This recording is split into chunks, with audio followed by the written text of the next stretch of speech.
What I would like to do, just go into well, the new album, of course. Yeah. And then just look back to the previous ones. Okay, sure. If you want to, yeah. And we'll see how long it takes. I was wondering, first, a little question, some pre-Cradle question. How good was Feast on Excrement? Rubbish. Yeah? We were fucking useless. That was a long time ago. I think it was I mean, 1988, 1989, something? Probably 90. 90. Yeah. And how do you look back on those previous bands? Because you had three, Well, that was really just a project that we recorded. But I used to be in a band called the Lemon Grove Kids that, you know, could have taken off. We were supporting Wonder Stuff and people like that. It was more of a happy hardcore band, you know. But fair, I was like 17 at the time, 16, 17. Okay. And when did it first? Well, when did you first thought? Well, maybe Cradle of Filth could be taking off. Well, I gave myself a year when I left sixth form, in which to pursue the band. I was like put it off and just took like a really shitty job. And what job was it? it was just it wasn't even a proper job. It was peeling chips for a Chinese restaurant. But I did that illegally, you know, like just cash in hand, and then I took money off the state. Okay.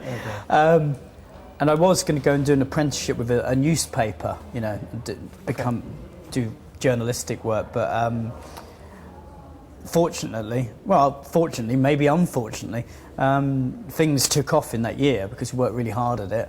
And we were signed we signed just after that year. So it's all gone downhill from there. Okay.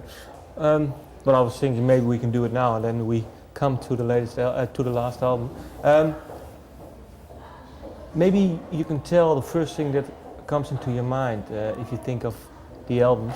I just wrote down the proper albums, so not the EPs, or else it's going to take a bit longer. And well, you were saying you got signed. What is the first thing that comes into your mind with the principle of Evil Made Flesh when you look back on it now? Well, I mean, obviously it was our debut. I mean, and you listen to it now, it obviously sounds dated. I mean, and it cost like £3,500, you know, and it was done over 2 weeks. But that's the beauty of it. I look back on all our records and I think of the scenario and the situation and the time and the people we worked with, and it's all coloured by that, and I don't regret any of it, you know. And what is then your memory of that album? Something that... Thank you.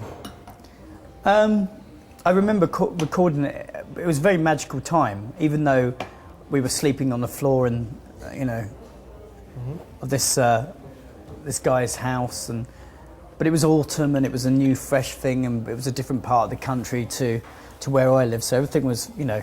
Where was it? It was recorded in Dewsbury. It's sort of like the favourite haunt of people like Paradise Lost and Anathema and people like that. Sorry, every time I say Anathema I sneeze. Okay. And then for you, song-wise, lyric-wise, how do you look back on that album?